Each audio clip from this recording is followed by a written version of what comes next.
Chapter 13 The Diamond. The Trog family sat around the fire for quite a while after dinner. Their full bellies made them jolly in a rough sort of way, and they burped and chortled and told jokes that made no sense to Dune. Trog launched into a lecture about the nature of the universe, on which subject he considered himself an expert. He said it was a perfect sphere, like a bubble, with the Earth exactly in the center. The sky was exactly 100 miles up, he said, and the stars were lit by electricity. "You probably don't know this," he remarked with a nod at Dune, "but sometimes a new star shows up.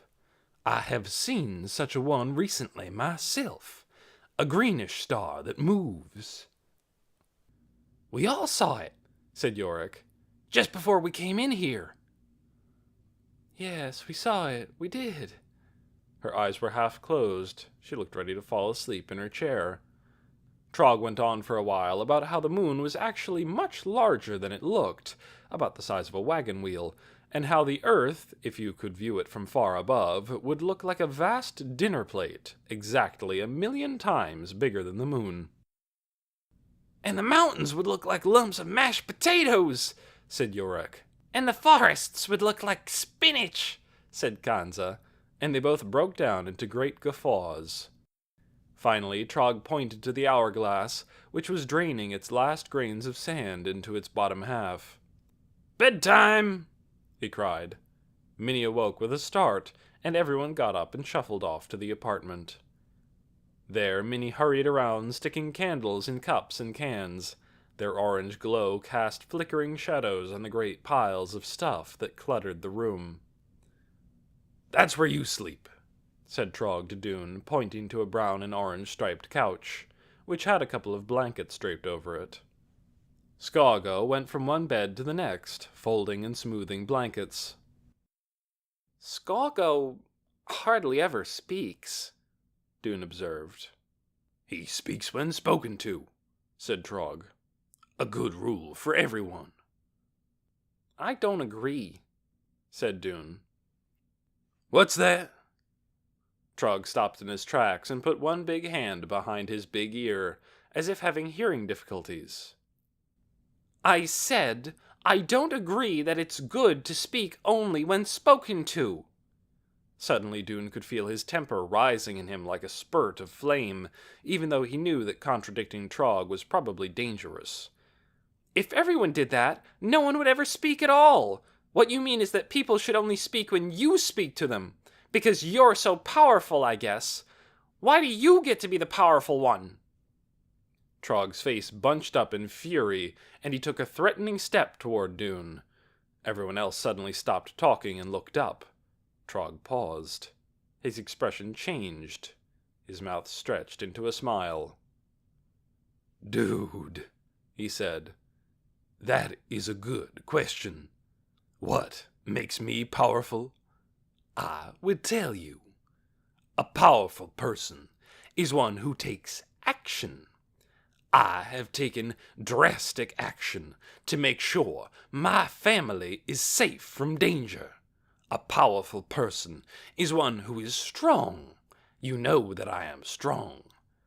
Extraordinary things fall into the path of a powerful person. And into my path came this city, and something else as well." Without taking his eyes off Dune, Trog beckoned to Yorick. "Get the jewel, Yor," he said. "We'll show this impudent mophead what we mean by power." "Are you sure, Pa?" said Yorick. "What if he—" "Of course I'm sure, Bone Brain. Get it out." Yorick went to the door of a closet, opened it, and reached inside. He brought out a bundle, wrapped in a yellow rag. It was about the size of a large potato. Yorick handed it to his father. The other members of the family clustered around, including Scargo. Whatever this was, Dune could see they were proud of it. Minnie pressed her hands together beneath her chin, and her lips trembled as if she were whispering to herself. Kanza smirked and slewed her eyes toward Dune, clearly expecting him to be awestruck. "This," said Trog, was waiting to be found for an eon of time. It was waiting for the right person, and that person turned out to be myself, W. Trog. This is how fate arranges things. To the powerful person comes the extraordinary discovery. He began to unwind the cloth from whatever was inside it. Do you know the meaning of the word jewel, boy? Dune nodded. His heart gave a jump. Could this be one of the jewels mentioned in the Book of 8 Pages? Well, said Trog, this is a jewel unlike any ever seen before. He let the cloth fall away and held the jewel in his 2 hands. Minnie, he called, bring a couple of candles here so this boy can see. The jewel was a deep, clear blue. At first sight, Dune thought it was a smooth oval, about 6 inches high, but when he looked closer, he could see that its many sides were flat, with angles between them.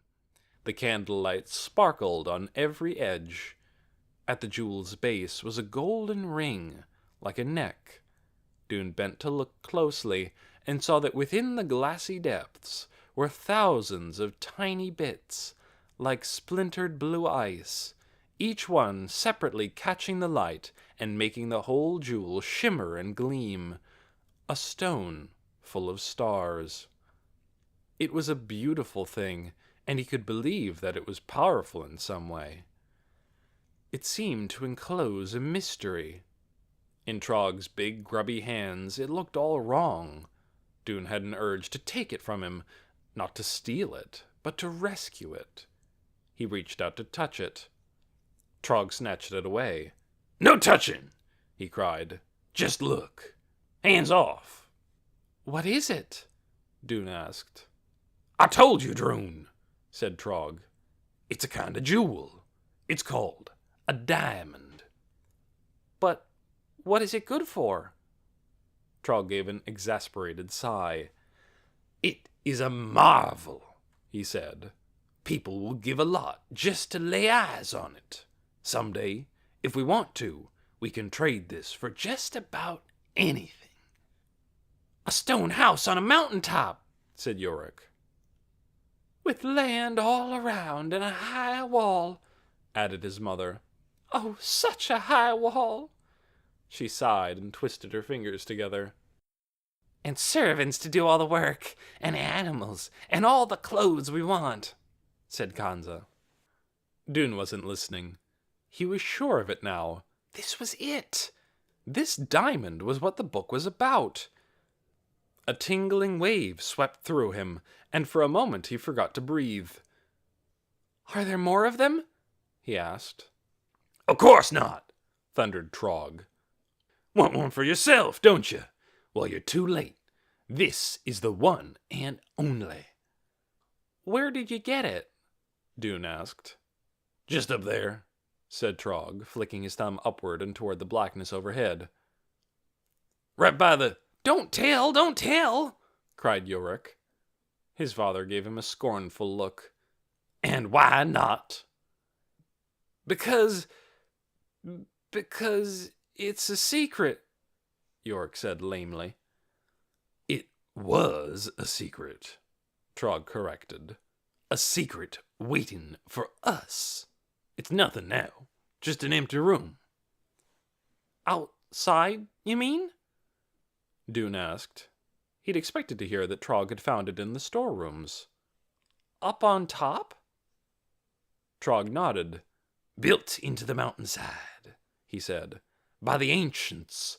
Probably this jewel was like a god to them, and they came there to worship it. He picked up the cloth and rewrapped the diamond. Do you know what a god is? He said to Dune. Dune said that he did not. A god is the most powerful person there is. A god can rule an entire city or an entire world. A god has riches, including jewels. So, he grinned. His chin jutted out and his chest swelled. What does that remind you of? Dune didn't answer. But Trog didn't seem to need an answer. He was quite sure of the answer himself. He handed the bundled-up diamond to Yorick. "Put it away," he said.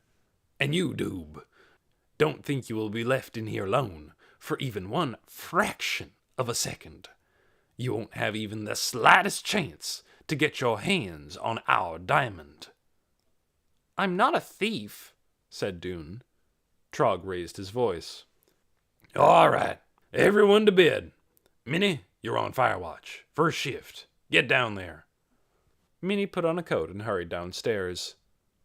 "What's firewatch?" asked Dune. "Watching the fire, of course," Trog snapped. "So it doesn't go out. It might be your turn someday, when we know we can trust you." Kanza went into one of the bedrooms. Yorick stretched out on a bed at the back of the room, and Scargo lay down on a bed not far from the couch and drew his knees up near his chin.